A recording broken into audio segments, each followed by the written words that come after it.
Assalamualaikum warahmatullahi wabarakatuh dan salam sejahtera kepada semua pelajar dan pendengar.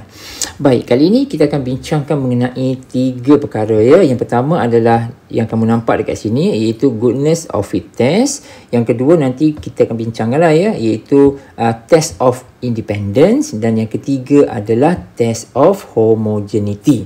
3 benda ini. Okey. So jadi untuk yang pertama ini kita akan melihat goodness of fit test. So kenapa dan mengapa kita nak menggunakan goodness of fit test ini? So basically kita akan menggunakan goodness of fit test ini untuk dia agak berkait rapat dengan populasi, right? Di mana kita perlu menentukan ataupun memastikan kebarangkalian dalam konteks random variable ini sama ada dia tertabur secara sekata ke ataupun dia tidak tertabur secara sekata. Okey? So, tak apa, kita akan bincang kemudian di sini. Tapi sebelum itu, kita lihat dulu beberapa catatan dekat sini untuk memudahkan kita semua biar kita nampak the big picture apa benda yang kita nak buat sebenarnya. Okey, ini adalah yang pertama ya, iaitu goodness of fit test.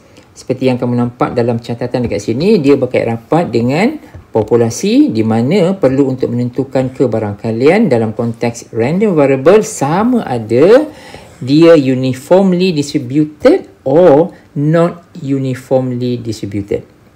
Okey? So, jadi dekat sini kamu dah nampak dah. Ini adalah keyword dia, yang ini dan juga yang ini, di mana setiap satu ini kita akan denotekan dia kepada H0 dan juga H1. Nampak? So, ini dia. So, nanti kita tengok ya, macam mana kita nak tulis hypothesis tu. Ini adalah yang pertama ya. Dan juga goodness of fit test ini, dia hanya ada satu frekuensi sahaja. Ya, ada satu frekuensi. Nanti kita tengok pula test of independence, sebenarnya dia ada 2 frekuensi. So, maksudnya dia ada 2 variable. Boleh? Dan yang ketiga adalah nanti kita tengok test of homogeneity, dan dia ada variable dia ada 2 atau lebih, tapi ada sedikit berbeza in comparison dengan test of independence. Okey, kita lihat dulu macam mana agaknya bentuk dia kalau dia ada satu frekuensi dan juga 2 frekuensi. Kita tengok 2 contoh ini dulu ya. So untuk goodness of fit test, kalau kita nak lihat bentuk data dia yang dikatakan ada satu frekuensi tu adalah macam ni. Kamu boleh tengok contoh, kita ke bawah sekejap. Ini dia. Ini adalah satu contoh. Pada contoh 7 kat sini ada contoh goodness of fit test, di mana kamu nampak ni ada satu sahaja frekuensi yang ada pada soalan ini. So ini adalah goodness of fit test. In comparison, kalau kita katakan untuk nak lihat test of independent, tadi kita nampak ada 2 frekuensi kan? So, maksudnya ada 2 variable lah tu. So, contohnya adalah pada sini. Pada ini test of independence, dia punya, okay guys, nampak kat sini? Dia ada 2 variable. Satu, dia ada, ini adalah gender, ya, gender tu jantina kan? Lepas tu, ini adalah dia punya, apa ni, in favor, ini adalah opinion. Nampak? So, maknanya dia nak melihat sama ada 2 variable ini apa cerita sebenarnya. Sama ada 2 variable ini saling independent ke ataupun tidak independent. So, ini yang dimaksudkan dengan nanti kita lihat ya, test of independence. Ya, nama pun test of independent. Jadi kita akan melihat, kita akan buat setting dia untuk H0 itu independent, H1 itu not independent. Boleh? Tadi kalau kita bincang tentang goodness of fit test, dia punya H0, H1 dia adalah uniformly distributed ataupun not uniformly distributed. Tetapi untuk ini, test of independent, sama ada dia independent ataupun not independent. Okey, ini yang kedua. Kalau kita tengok yang ketiga, test of homogeneity, contoh dia adalah macam ni. Ini dia test of homogeneity. Kamu nampak? Jadi, sedikit perbezaan test of independent dengan test of homogeneity adalah dalam test of homogeneity, kamu nampak tak dekat sini? Ini semua benda yang sama kan? Ini disebut karakteristik. Jadi sebenarnya yang kita nak uji adalah yang ini. Ini adalah dia punya karakteristik dia, ini adalah dia punya population dia. Kita nak lihat with regard dengan income dia, level of income dia. Kita nak tengok Klang Valley dengan Putrajaya ni sama tak dia punya level of income. So jadi dalam konteks ini nama pun test of homogeneity. Jadi kita nak tengok sama ada kedua-dua population ini sama ataupun tidak dalam konteks level of income. Nampak tak? Jadi dengan kata lain, H0 kita basically akan ada word same, samalah. H1 kita adalah in the other way around, dia akan jadi different. So kamu semua nampak tak? So jadi kita dah bincangkan secara umum macam mana kita nak develop dia punya hypothesis. Boleh? Okey, kita patah balik kepada helaian pertama kita tadi. Catatan saya tadi.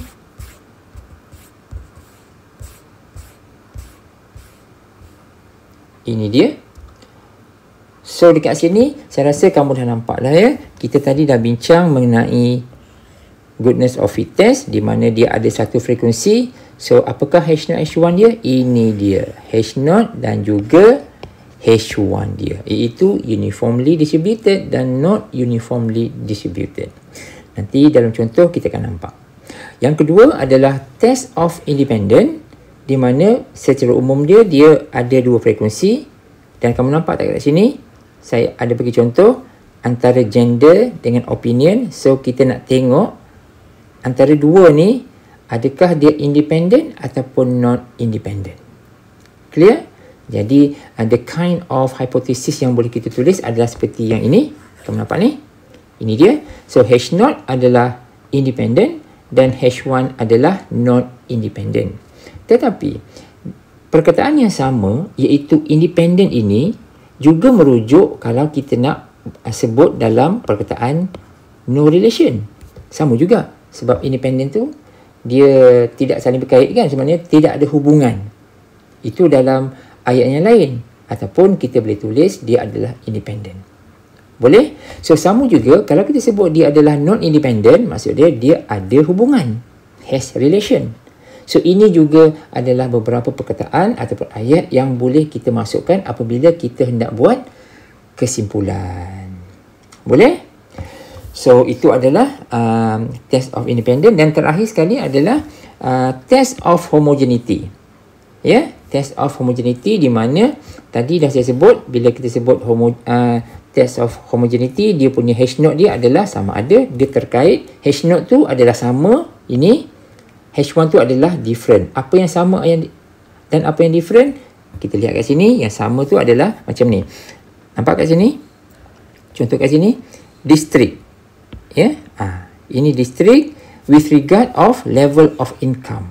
Jadi yang sebenarnya kita nak lihat, katakanlah district ni katakan District A, District B. So maknanya with regard dengan level of income, kita nak tengok di antara dua population ini, dua kawasan ini, A dan B ini, sama ada A dengan B itu sama ke ataupun different with regard tentang dia punya level of income. So itu adalah penerangan untuk ketiga-tiga benda yang akan kita bincangkan dalam topik ini. Clear? Boleh ya? Okay, good. Now kita pergi kepada yang pertama sekali.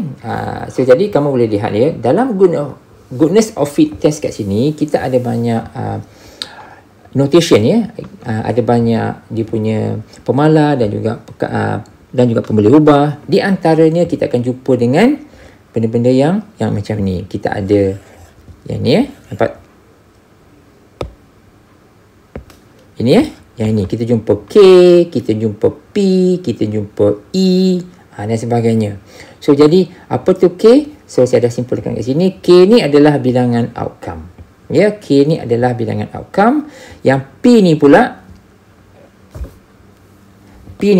dia terkait dengan K, iaitu 1/K. Ya. So yang E ni pula adalah hasil darab N dengan P, expected. Ya, expected frequency. Dan N tu adalah sample size. So jadi So jadi apa maksud dia? Kalau kita lihat satu contoh, katakan kita nak tengok K ni apa yang dimasukkan dengan bilangan outcome ni pula. Apa tu P? Jadi kalau kita tengok satu contoh 7, kamu tengok bilangan outcome kan. K tu adalah bilangan outcome. So kamu nampak kat sini. Bilangan outcome itu sebenarnya merujuk kepada yang ini. Kamu nampak 1, 2, 3, 4, 5, 6. Kalau ada 6, ini adalah outcome dia. Ada 6 outcome. Kalau ada 6 outcome, automatically K itu adalah 6. Clear?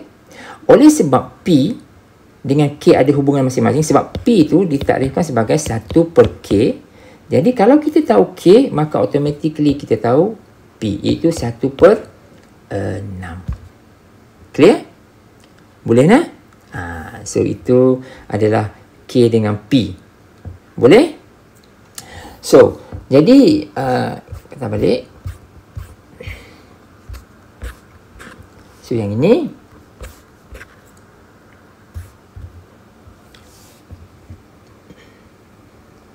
boleh ya? So selesai yang ini. Yang bahagian bawah ini telah saya terangkan tadi. Right? Lepas tu ini kamu boleh lihat beberapa penerangan. So jadi multinomial experiment, ini K dia, possible outcome, dah saya terangkan.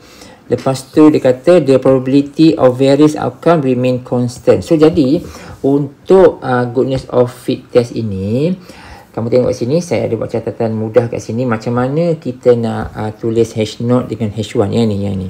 Ini dengan ini kan. Tadi kita sebut H0 dengan H1 itu, ayat yang perlu mudah adalah dia, untuk H0 dia adalah uniformly distributed. Kalau H1 not uniformly distributed.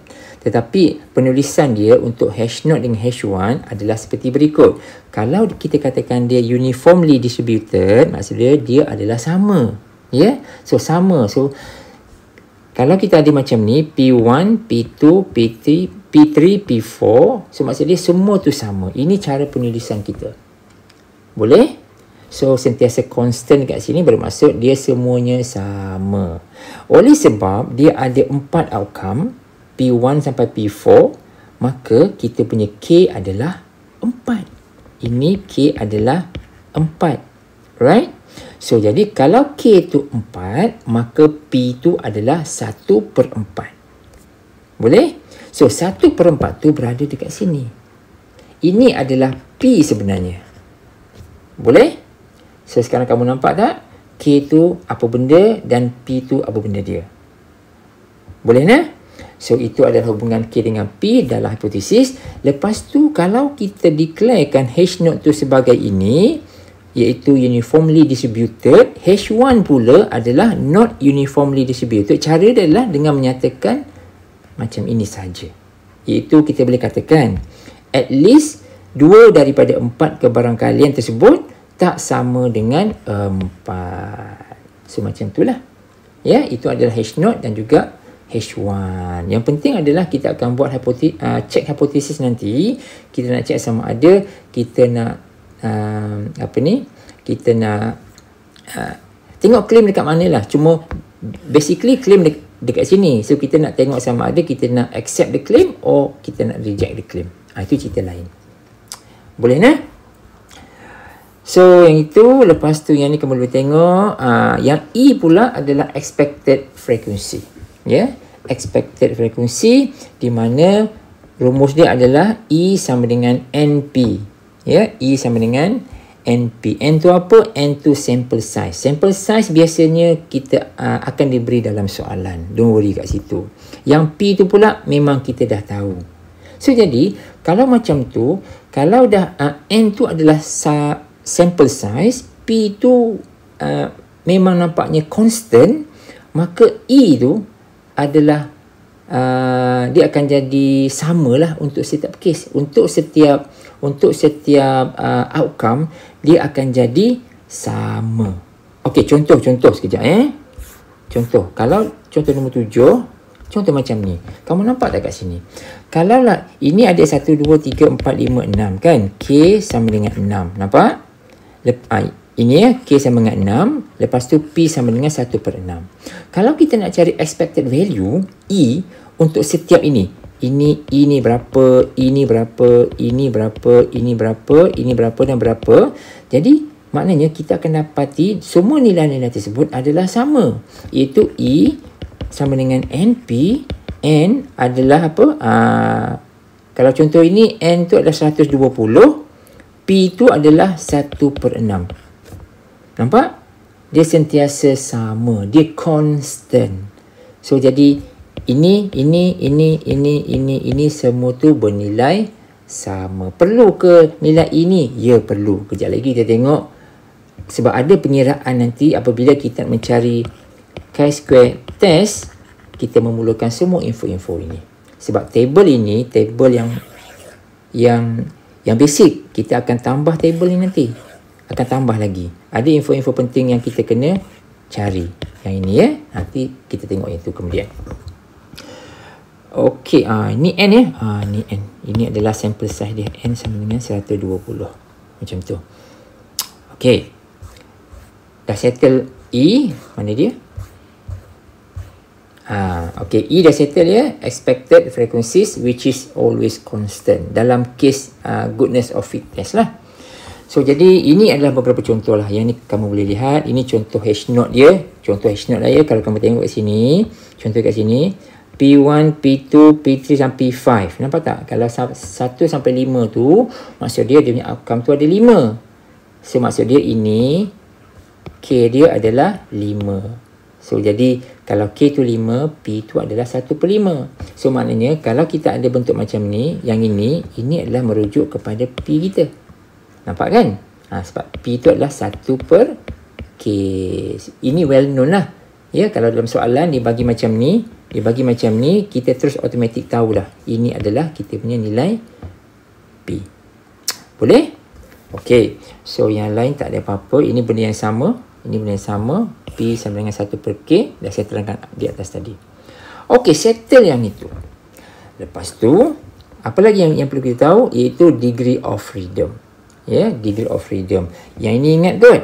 Sebab kalau dalam teaching video sebelum ni, apa tu degree of freedom? Dia berada dekat mana? Dia berada dekat, okey, kalau dalam konteks ini, kita akan pakai chi-square ya.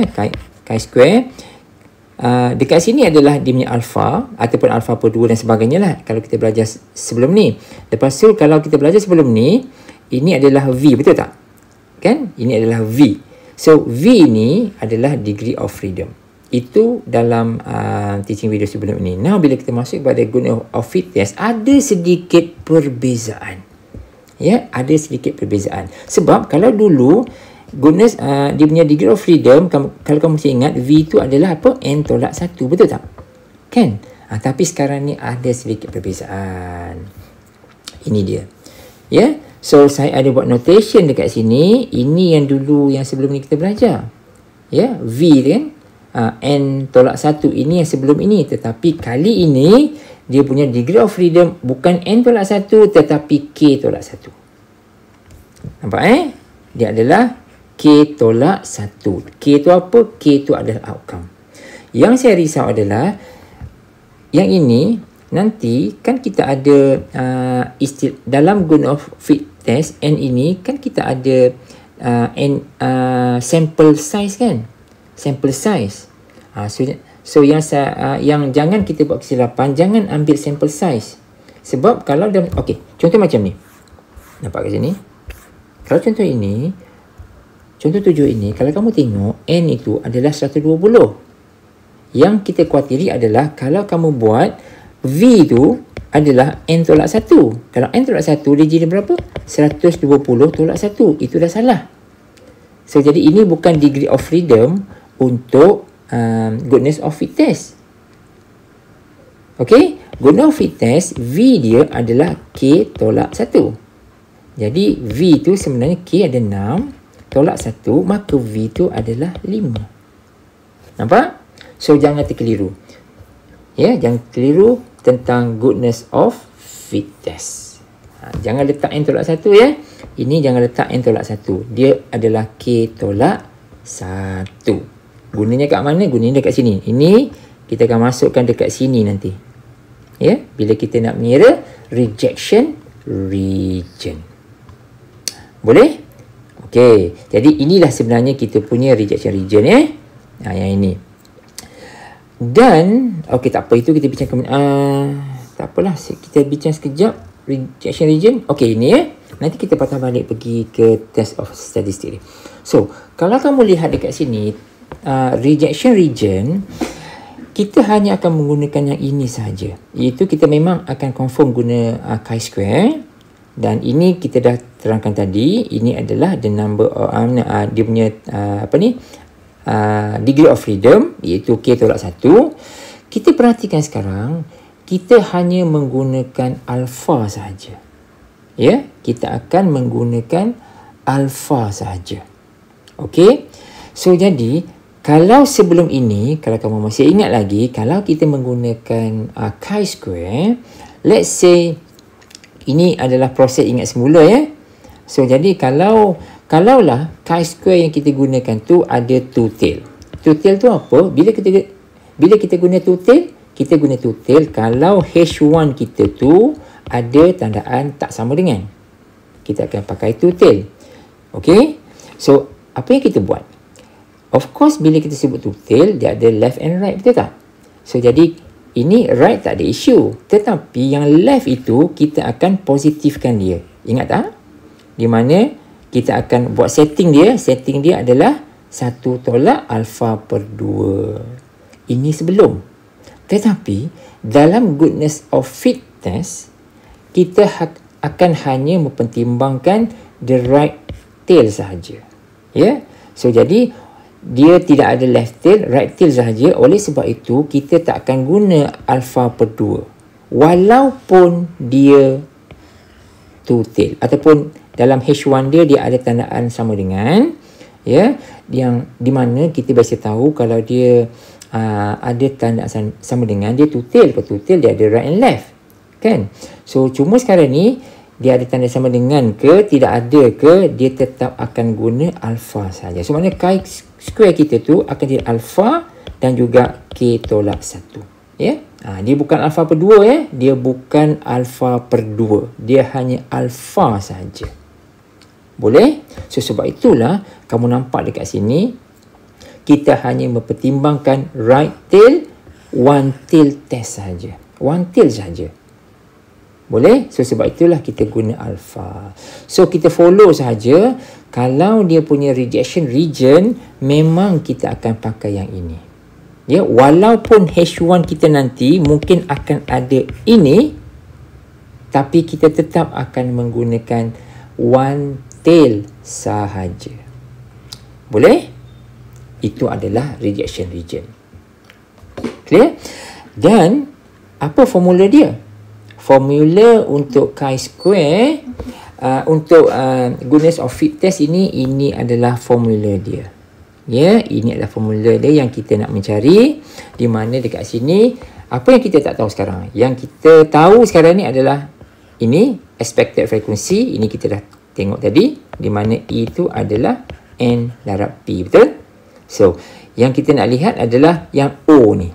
O ni, ini adalah nilai setiap nilai frekuensi. Nanti kita tengok macam mana kita nak buat. Ya, dari table kita boleh belajar, tapi ini adalah dia punya chi-square test punya formula. Ini formula dia. Okay? And of course nanti kita akan bandingkan kan. Kita akan bandingkan test ini dengan rejection region. Lepas tu kita tengok dia berada di dalam kawasan belorik ke ataupun tidak. Boleh ya? Okey, itu adalah ini selesai. Ini dia punya formula. Ini adalah dia punya rejection region. Nampak Dan kita pergi kepada satu contoh dekat sini. Kita lihat contoh yang pertama kita. Okey, now dalam contoh ini, contoh mudah ini, kita lihat ini adalah goodness of fit test sebab dia hanya ada satu variable saja, satu frekuensi saja. So which is this one. Ini dah saya terangkan tadi. Kenapa K tu 6? Sebab dia ada 6 outcome. Macam mana P boleh dapat 1/6? Sebab P tu adalah 1 per K. Selesai? Okey, cantik. So, jadi total frekuensi ni, inilah dia. O nanti. Ini O1, O2. Ini semualah. Ini O dia nanti. Kita akan guna. So, kita nak buat apa sekarang ni? Kalau kita perhatikan, rumus yang ada, dia buat macam mana? Dia buat chi-square test. Ini sama dengan apa? O tolak E kuasa 2 per dengan E. Betul tak? So, maknanya kita kena tahulah. So, kena ada semua-semua benda ni. So, jadi untuk memudahkan kita buat table yang baru. Jadi, ke table baru, kita extension daripada yang atas ni. Yang ini sahaja. Nampak? So, ini memang dah ada. Ya, ini memang dah ada.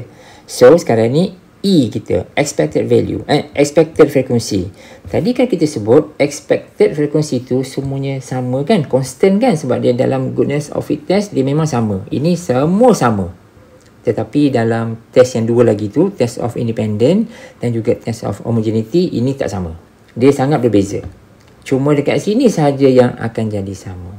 So, since kita dah tahu kat sini, maka sebenarnya kita dah boleh kira ini satu persatu. Nampak? So, jadi dia mudah je. Sebab yang pentingnya adalah kita nak tahu nilai ini ya. Kita nak tahu nilai ini sebenarnya. Kita kena dapatkan 1, 2, 3, 4, 5, 6. Kita jumlahkan semua. Kita nak ini. Ini apa? Inilah dia hasil daripada formula ini. Okey?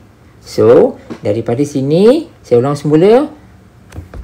Total kat sini adalah merujuk kepada formula bagi chi-square test bagi pengiraan goodness of fit. Boleh? So, yang itu. Jadi, senang aja. Kalau kita lihat dekat sini kan, kalau kita buat satu, nampak tak? Kita sebenarnya nak pakai ini dengan ini je sebenarnya. So, maknanya kita akan tolak. Okey? 20 tolak 20 bahagi, ada kuasa 2 bahagi 20. Nampak? So, kalau kita ada ini dengan ini pula, 10 tolak 20 kuasa 2 per 20. Nampak? So, kita dapat 5 lah. Macam itu. Right? So, kalau yang ini, contoh mana lagi? Ini katakan. Yang ni, maknanya ini akan jadi apa? 40 tolak 20 kuasa 2 per dengan 20. Maka kita dapat 20. Buat satu persatu. Di mana setiap ni kita akan tambah. Ni tambah. Total dia adalah hasil tambah bagi formula untuk chi-square test tu.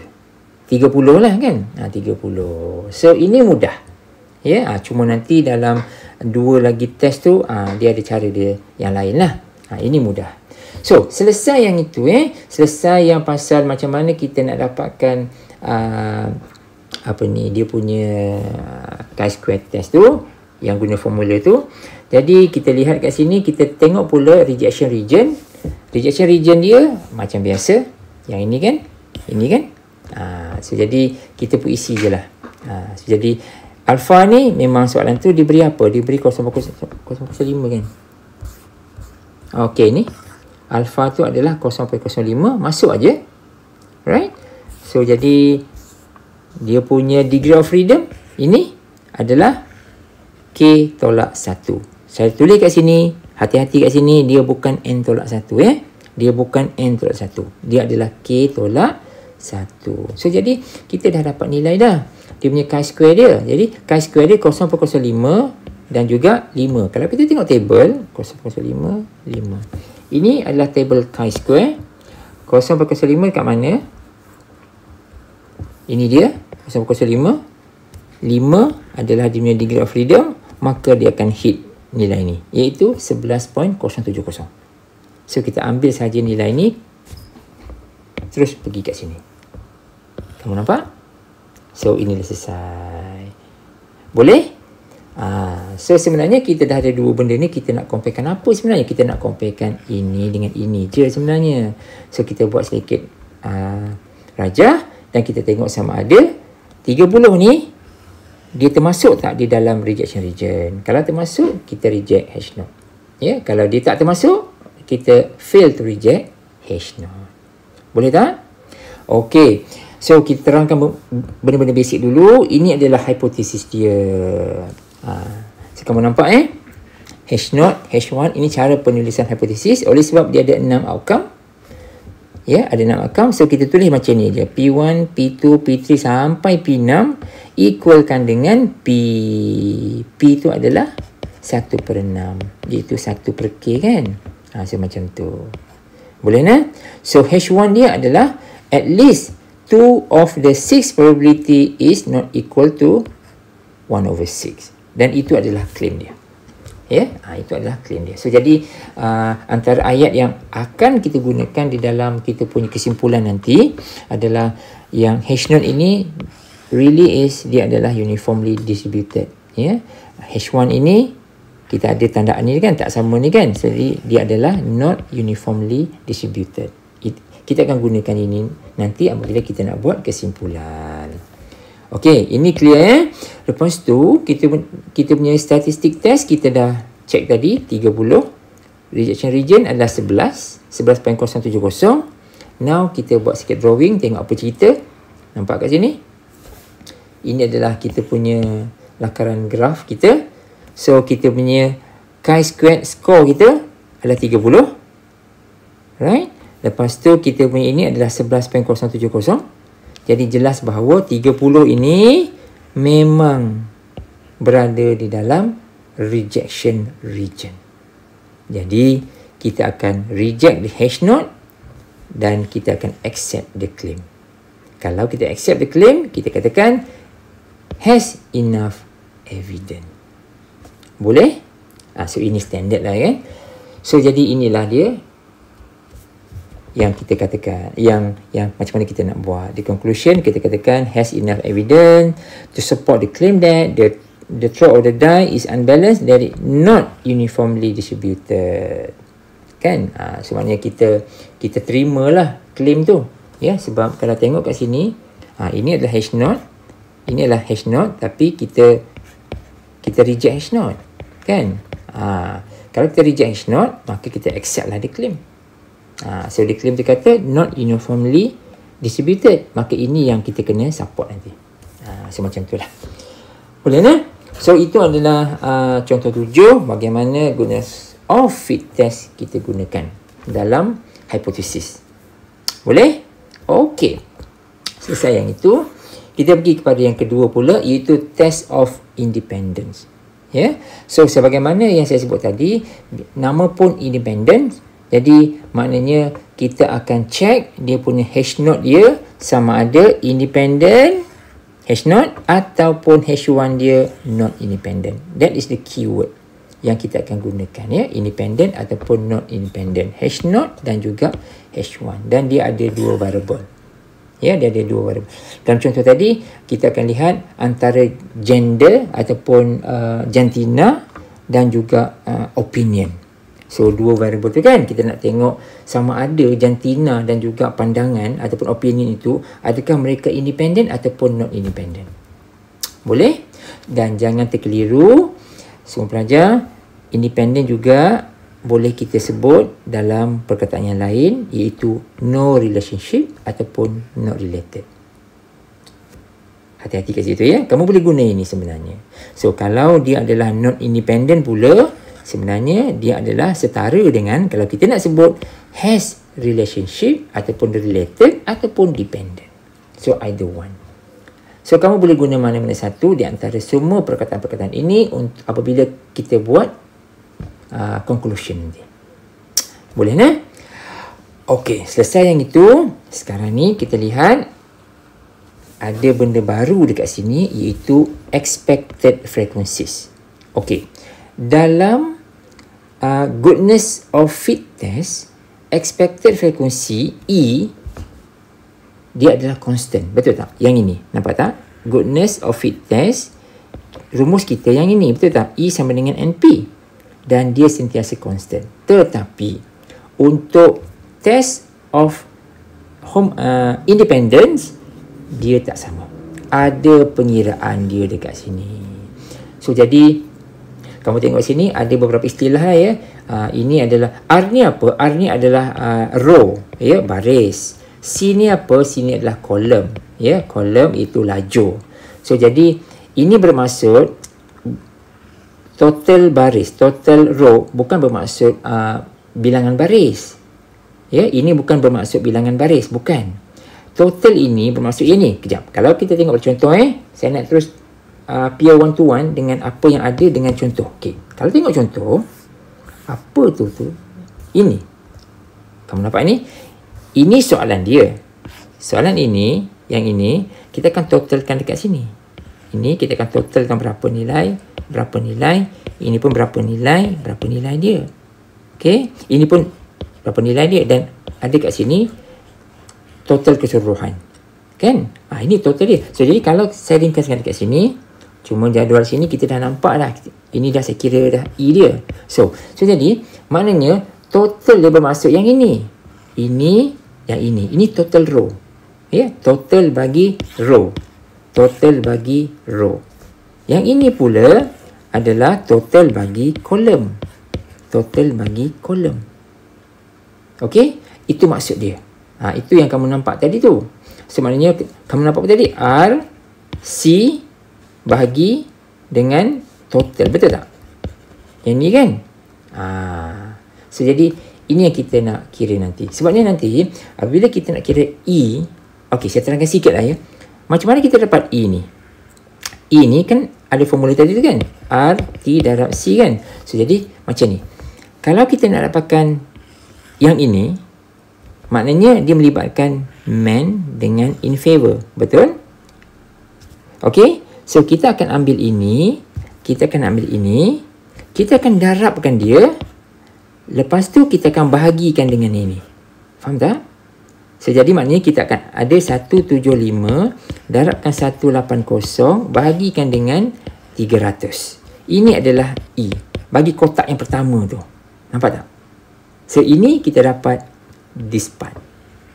Nampak? Okey, contoh lain. Katakan kita nak tahu yang ini. Macam mana dapat ini? Macam mana kita dapat 42.5 ni? Dengan kita yang ini, ada yang ini, betul? So, jadi kita akan ambil total yang mana? Ambil total yang ini, ambil total yang ini, kamu darabkan dulu, lepas tu kamu akan bahagikan dengan 300. Nampak? So, jadi kita akan buat 125 darabkan dengan 125 darabkan dengan 102 bahagikan dengan 300. Itu E pada kotak tersebut. Kita kena cari satu persatu. Nampak tak? So, jadi maknanya ini kena cari, ini kena cari, ini kena cari. Satu persatu kita kena cari. 6 je. So, ya, formula yang sama. Boleh? Inilah yang saya maksudkan dengan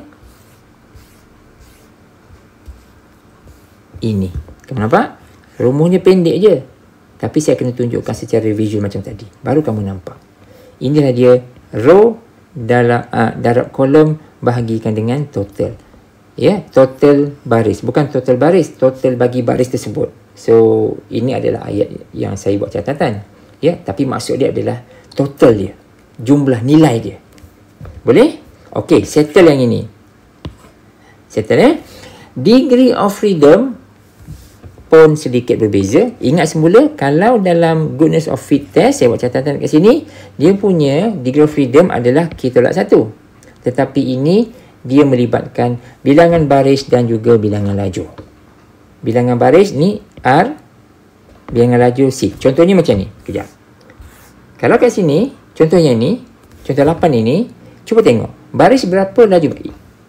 Ini baris 1, ini baris 2. Ada 2. Kan? Laju dia 1, 2, 3. So, maknanya, tadi ada baris kan? So, dia punya V dia adalah ada 2 baris tolak 1, ada 3 laju tolak 1. So, jadi dia kena di 1 darab 2, maka dia dapat, V sama dengan 2 tolak 1, 3 tolak 1, ini sama dengan 1 darab 2, maka dia dapat 2. Maka degree of freedom kita adalah 2. Nampak? So, dia berkaitan dengan bilangan baris, ada 2, bilangan laju, ada 3. So, jadi itu dia. Itu adalah maksudnya dekat sini. Clear? Yang ini. Boleh ni? Okey, selesai. Lepas tu, statistik test, chi-squared. Ya, sini ada chi-squared. Ini ya. So, untuk chi-squared test, rumusnya macam sama kan? Kan? So, jadi sama macam yang dalam goodness of fit test. Cuma table kita dah jadi berbeza. Kalau kita tengok table, kamu tengok ya. O tolak E squared ni. So, jadi dekat sini, kalaulah E ni table kita. So, kita mula-mula of course kita kena cari E. Ini kena cari satu-satu dulu. Ya. Ini cari satu dulu sampai habis. So, saya ulang semula. E tu cari macam mana? Kalau nak cari ini dengan ini, so kita ini dengan ini, maksudnya kita nak cari E untuk kotak ini, kita akan guna ini, darabkan dengan ini, darab dulu, lepas tu baru bahagi dengan ini. Itu cara mencari E untuk kotak yang pertama. Dan seterusnya lah. Bila dah habis itu, kita nak cari dia punya chi-square punya test kan. Kita kena itu. Maknanya kita akan gunakan dua value ini. Untuk kotak ini, maknanya kita akan buat apa? Kalau kamu ingat lah, yang tadi, kita akan buat untuk ini 93 tolak 105 kuasa 2 bahagikan dengan 105. Nampak? Ini apa ni untuk chi-square test untuk kotak itu. Satu. Untuk ini pula. Contoh. Untuk ini pula. Maknanya kita akan buat apa? 70 tolak 59.5. Ini kuasa 2. Per dengan 59.5. Ini kena cari. Sesuatu lah. Contoh lain. Yang last punya. Ini dengan ni. Dia akan jadi 12 tolak 10.5 kuasa 2 per dengan 10.5. Dapatkan nilai. Maknanya kita kena tambah 1 tambahkan semua ni hasil-hasil ni. Itulah kita punya chi-square test punya formula tu. Statistik test tu, inilah dia yang kita kena cari. Nampak? Tambahkan semua tu. Boleh? So itu dia. Inilah penjelasan macam mana kita nak mendapat penggunaan statistik test yang ini.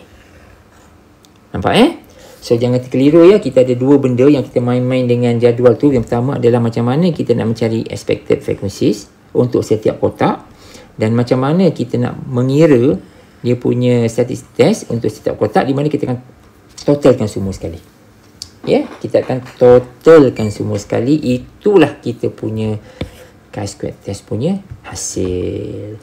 So rejection region macam biasa, dia remain sama. Yang bezanya apa? Yang bezanya adalah dia punya degree of freedom. Kalau goodness of fit test adalah ini. Kalau test of independent adalah yang ini. Okey? Itu sahaja perbezaan dia. Jadi kita dah tahu semua benda. Now kita dah jadi senang. Kalaulah kita diberi kotak macam ni kan. So jadi apa dia soalan dia?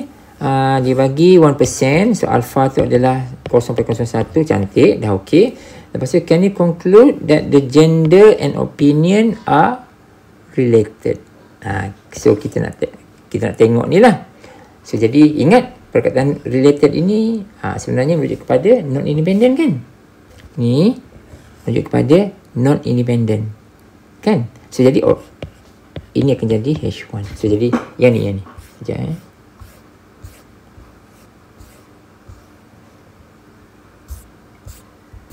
Ini dia.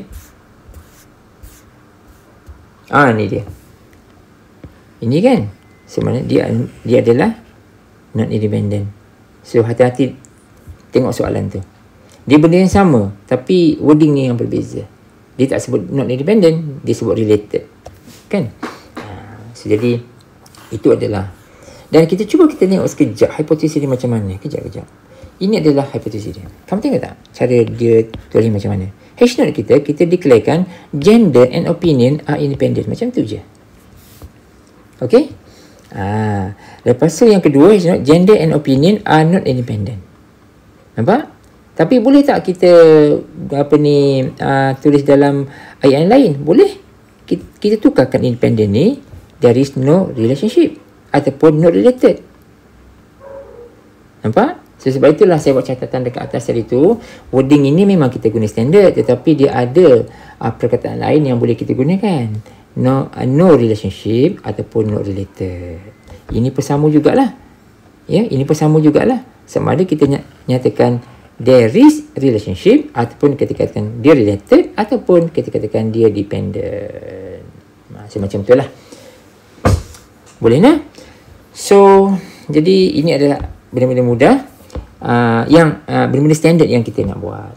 Okey, jadi hipotesis selesai. So, saya rasa pengiraan statistik untuk chi-square test tadi pun saya dah tunjukkan macam ni buat kan. Lepas tu, ini adalah rejection region. So, kita tengok semula lah ya. Saya ulang semula. Ini adalah dia punya pengiraan dia. Ya, mula-mula, saya ulang semula. Mula-mula kena cari E dulu. Ada berapa kotak kan? 1, 2, 3, 4, 5, 6. Ada 6 kotak kan? 6 kotak ni cari E dulu. Macam mana cari E? So, kita tengok lah. So, kalau kotak yang pertama, yang ini, maksud dia kita pakai ini, darabkan dengan yang ini, bahagikan dengan yang ini. Dapatlah E untuk kotak pertama. Kalau kotak yang ini, contoh.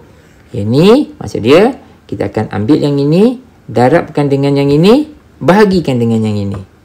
Nampak? Boleh?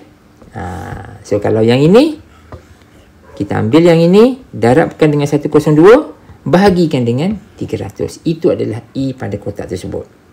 Boleh? So, bila dah dapat E semua, tibalah masanya kita nak tambah-tambahkan semua. Okey, tambahkan semua. Kita akan gunakan ini dan juga yang ini. Yang 93 tu dia punya O lah. Ya, yang ini dia punya O, ini adalah E. So, apa kita buat adalah, kalau untuk yang ini, 93 tolak 105 kuasa 2 per dengan 105. Baru kotak yang pertama. Ada 5 lagi kotak. Kamu kena tambahkan semua sekali. Boleh? So, kamu buat pengiraan. Ini dia saya tunjukkan kat sini.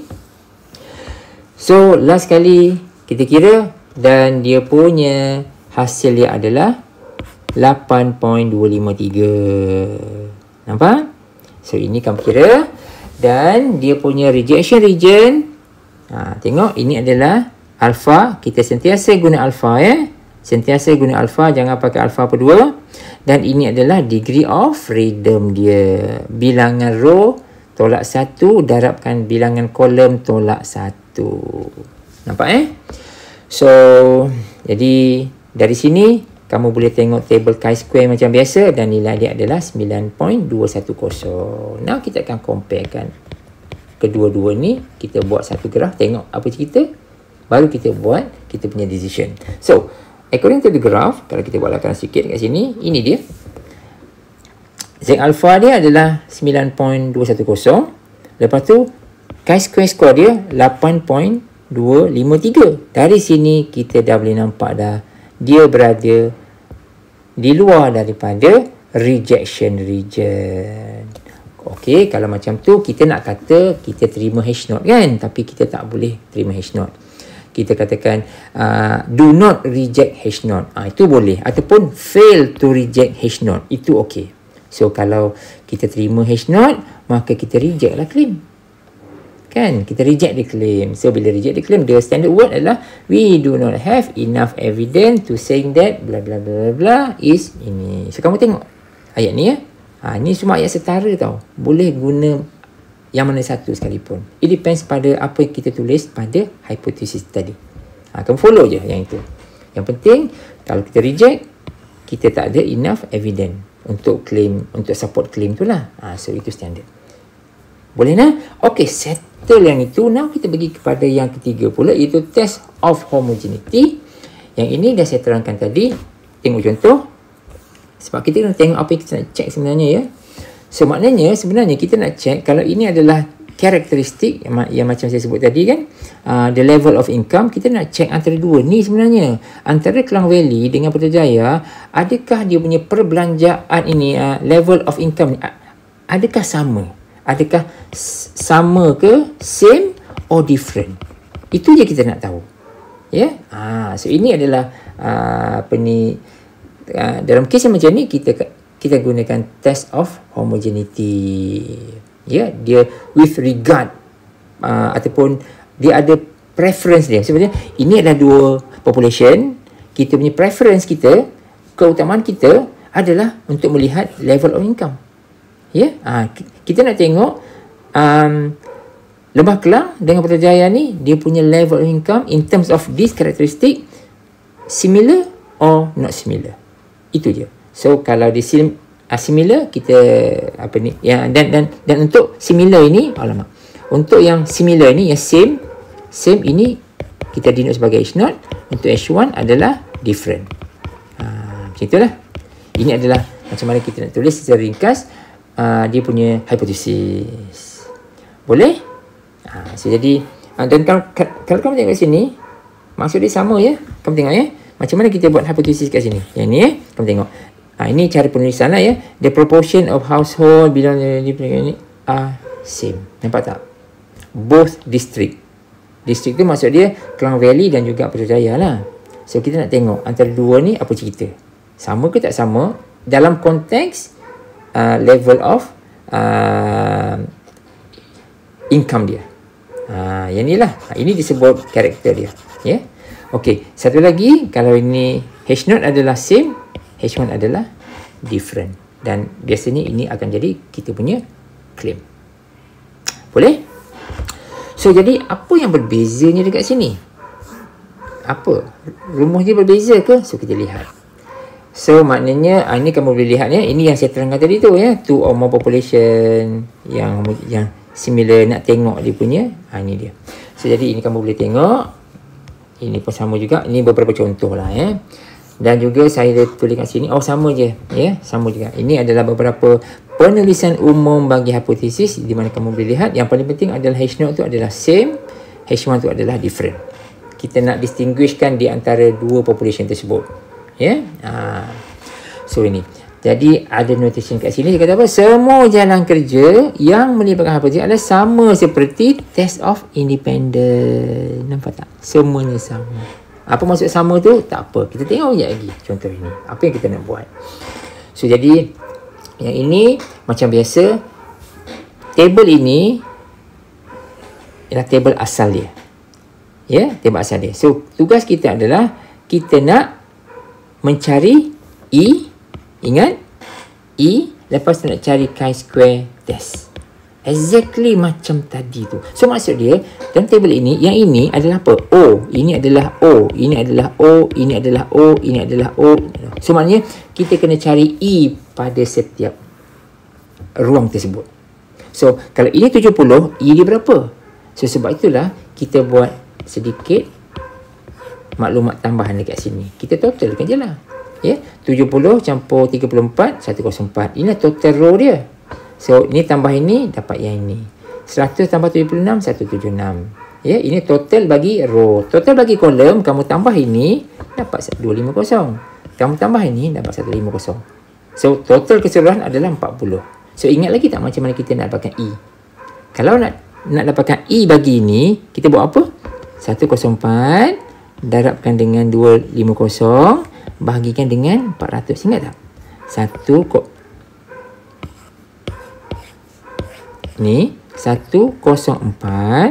darabkan dengan 250 bahagikan dengan 400. Ini adalah E untuk kotak yang pertama, untuk dekat sini.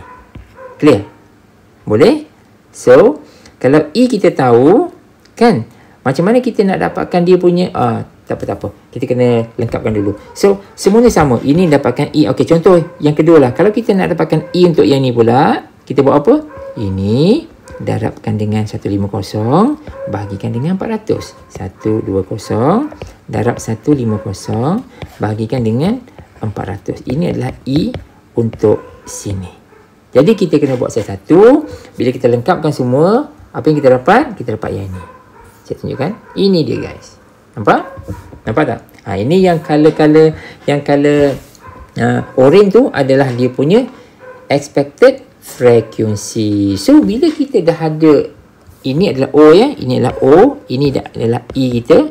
Bila dah ada O dengan E, kita dah boleh cari satu persatu punya nilai. Iaitu, kalau kamu ingat lagi, kalau kita ada ini dengan ini, kita buat apa? Kita buat 70 tolak 65 kuasa 2 per dengan 65. Nampak? Letak dekat sini. Itu nilai dia. Lepas tu kena buat kotak yang kedua pula. Kotak kedua, ini ada 34 dengan 39 kan? 34 tolak 39 kuasa 2 per dengan 39. cari nilai ni letak dekat sini. Ya, tapi sebenarnya kita nak tambahkan semua. Carilah ini. Totalkan semua, barulah total tu itu adalah chi-squared test punya hasil. Nampak Tambahkan semua ya. Secara sama dengan test of independent. So macam tu. Itu adalah penangan yang dikatakan sama tu kan. So jadi ini adalah table lengkap dia, jadual baru kita, dan kita pun kira. Ini kamu tambah. Last kali dapat hasil untuk chi-square test yang formula tu sebagai 4.335. Lepas tu degree of freedom sama ke? Dia ada berapa row? Ada berapa baris? 1, 2, 3. Okey, 3 tolak 1. 1, 2. Okey, 2 tolak 1. So maknanya kita ada 2 darab 1. Okey, maka V kita adalah 2 lah. Kita punya degree of freedom kita adalah 2. Okey, soalan ni dia bagi apa? Dia bagi 2.5. So maknanya alpha dia adalah 0.025. So maknanya kita akan pakai yang inilah. Maknanya chi-square kita ni kita pakai alpha dan juga V kita kan, di mana nilai ni nanti akan jadi 0.025. Tadi kita kira V tu 2 kan. Kita nak cari nilai ni. So jadi dari situ kamu boleh tengok kat sini. Ni dia. Ini adalah kita punya rejection region. Yang ni dan apabila kita dah dapat daripada table yang ini, maka kita akan comparekan antara dua ni. Macam biasalah ni. Ini macam biasalah ya. Kamu buat graf dan sebagainya. Ini dia. Graf dia. Nampak ya? Ini graf dia. So, ini 7.378. Boleh? Kita punya chi-square score kita adalah 4.39. Of course, 4.39 ni berada dekat luar daripada rejection region. Jadi, maknanya, kalau macam ni, kita kata kita terima H0 lah. Ya? Kita terima H0 ataupun fail to reject H0. Kita terima H0. Kalau kita terima H0, maka kita kena reject the claim. Ya? So, kalau kita reject the claim, ayat dia macam biasa. Does not give enough evidence. Macam tu. Macam tu lah. Okay ya? So, ini adalah macam mana kita nak jawab soalan ini. Okay guys, so saya rasa sampai situ dulu. Hari ini kita telah membincangkan mengenai 3 benda dia ni ya. Goodness of fit test, lepas tu test of independence dan juga test of homogeneity. Okay ya, so kita jumpa dalam teaching video yang akan datang. Thanks for watching.